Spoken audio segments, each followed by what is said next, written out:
ಕೊನೆಯದಾಗಿ ಪವರ್ ಟಿವಿಗೂ ನಿಮಗೂ ಒಂದು ವಿಶೇಷವಾದ ನಂಟಿದೆ.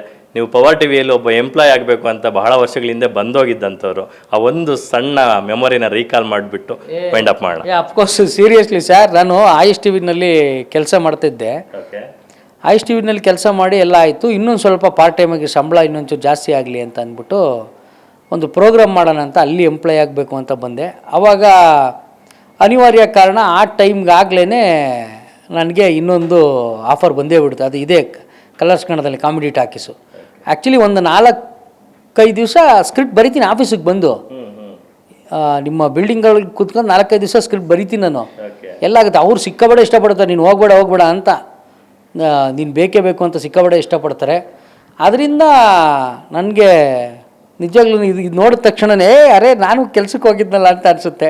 ಯಾಕೆಂದರೆ ನಾವೆಲ್ಲ ಸರ್ ರಿಪೋರ್ಟ್ರಾಗಿ, ರೈಟ್ರಾಗಿ, ಅಸಿಸ್ಟೆಂಟ್ ಪ್ರೋಗ್ರಾಮ್ ಪ್ರೊಡ್ಯೂಸರ್ ಆಗಿ, ಪ್ರೋಗ್ರಾಮ್ ಪ್ರೊಡ್ಯೂಸರ್ಸ್ ಆಗಿ ಈ ಒಂದು ಮೀಡಿಯಾ ಫೀಲ್ಡಲ್ಲಿ ಕೆಲಸ ಮಾಡಿದವರು. ಅದಕ್ಕೆ ನನಗೆ ಭಾರಿ ಒಂದು ಗೌರವ ಸರ್. ಈ ಲೋಗೋ ನೋಡಿದ ತಕ್ಷಣವೇ, ಯಾವುದೇ ನ್ಯೂಸ್ ಚಾನಲ್ ಲೋಗೋ ನೋಡಿದ ತಕ್ಷಣವೇ ಅರೆ ನಾನು ಕೆಲಸ ಮಾಡಿದ್ನಲ್ಲ ಅಂತ ಅನಿಸುತ್ತೆ. ಅದಕ್ಕೆ ಒಂದು ಪ್ರೀತಿ ಸರ್, ಅಷ್ಟೇ. ಭಾಳ ಖುಷಿ ಆಯಿತು ನಿಮ್ಮ ಜೊತೆ ಮಾತಾಡಿ. ಮುಂದಿನ ವರ್ಷ ಬಿಗ್ ಬಾಸ್ ಸೀಸನ್ 11ಕ್ಕೆ ನಿಮ್ಮ ವೈಫ್ ಹೋಗುವಂತಾಗಲಿ, ಮಿಡ್ಲಲ್ಲಿ ನೀವು ಅವ್ರಿಗೆ ಹೋಗಿ ಒಂದಷ್ಟು ಟಿಪ್ಸ್ ಕೊಟ್ಟು ಬರುವಂತಾಗಲಿ. ಹೋಗ್ಬೇಕು ಸರ್, ಅವಳು ದೇವ್ರನ್ನೇ ಹೋಗ್ಬೇಕು ಅವಳು. ಇಲ್ಲ ಅವ್ಳು ಹೋಗ್ಲಿಲ್ಲ ನಾನೇ ತಗೊಂಡೋಗಿ ತಳ್ಳಿ ಬಂದ್ಬಿಡ್ತೀನಿ. ಹೋಗ್ಬೇಕು ಅವಳು ಆ್ಯಕ್ಚುಲಿ, ಅಷ್ಟೇ ಸರ್ ಹೇಳೋದು. ಯಾಕೆಂದ್ರೆ ಅನುಭವ ಗೊತ್ತಾಗಬೇಕು ಸರ್. ಅನುಭವ ಗೊತ್ತಾಗ್ಲಿಲ್ಲ ಅಂದರೆ ದೇವ್ರನ್ನ ಗೊತ್ತಾಗಲ್ಲ. ಕರೆದ್ಬಿಟ್ಟು ಹೇಳ್ತಾಳೆ ನೀನು ಹಂಗಾಡ್ಬೇಕಾಯ್ತು ಹಿಂಗಾಡ್ಬೇಕಾಯ್ತು ಅಂತ. ಕಮೆಂಟ್ ಮಾಡೋದು ಈಸಿ, ಅನುಭವಿಸೋದು ಕಷ್ಟ ಅಂತ. ಇಲ್ಲ ಸರ್, ಅವಳು ಹೋಗ್ಬೇಕು ಅವಳು. ಯಾಕೆಂದರೆ ಅವಳು ನಾನು ನೋಡಿ ಹಂಗೆ ಮಾಡ್ಬಿಡ್ತೀನಿ ಹಿಂಗೆ ಮಾಡ್ಬಿಡ್ತೀನಿ ಅಂತ ಇರ್ತಾಳೆ. ಪಾಪ ಇನ್ನೋಸೆಂಟು, ನನಗೆ ಕಳ್ಸೋಕ್ಕೂ ಭಯ. ಯಾಕೆಂದರೆ ಆ ಚಕ್ರವ್ಯೂಹದಲ್ಲಿ ಬದುಕೋದೈತಲ್ಲ sir, not an easy sir. Sir ನೀವು ಬೇಕಾದರೆ ಗುದ್ದಾಡ್ಕೊಂಡು ಯುದ್ಧ ಮಾಡ್ಬೋದು, ಮನಸ್ಸಿನ ಜೊತೆ ಗುದ್ದಾಡೋಕ್ಕಾಗಲ್ಲ ಸರ್, ಭಾರಿ ಕಷ್ಟ. ಬಟ್ ಒಳ್ಳೇದಾಗಲಿ ಸರ್. ಹೋಗ್ತೀನಿ ಅಂತ ಅವಳು ಏನಾರು ಆಸೆ ಪಟ್ಟರೆ ಖಂಡಿತವಾಗ್ಲೂ ಕಳಿಸ್ತೀನಿ ಸರ್. ಕನ್ನಡ ಆಡಿಯನ್ಸ್ಗೆ ನಮ್ಮ ಪವರ್ ಟಿವಿ ಥ್ರೂ ಏನು ಹೇಳ್ತಾರೆ?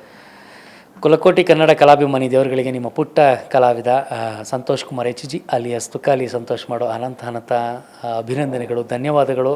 ಇಲ್ಲಿವರೆಗೂ ನಿಮ್ಮ ಈ ಒಂದು ತುಕಾಲಿ ಸಂತೋಷನ ಬೆಳೆಸಿದ್ದೀರಾ, ಮುಂದೆನೂ ಕೂಡ ಬೆಳೆಸ್ತೀರ ಅಂತ ಅಂದ್ಕೊಂಡಿದ್ದೀನಿ. ನಿಮ್ಮ ಪ್ರೀತಿ ಹಾರೈಕೆ ಈ ಪುಟ್ಟ ಕಲಾವಿದನ ಮೇಲೆ ಇರಲಿ. ಕೊನೆಯವರೆಗೂ ನಿಮ್ಮ ನಗಿಸ್ತೀನಿ, ಅದೊಂದೇ ನನ್ನ ಹತ್ರ ಇರೋ ಆಸ್ತಿ. ನಗಿಸ್ತಾನೆ ಇರ್ತೀನಿ. Thank you.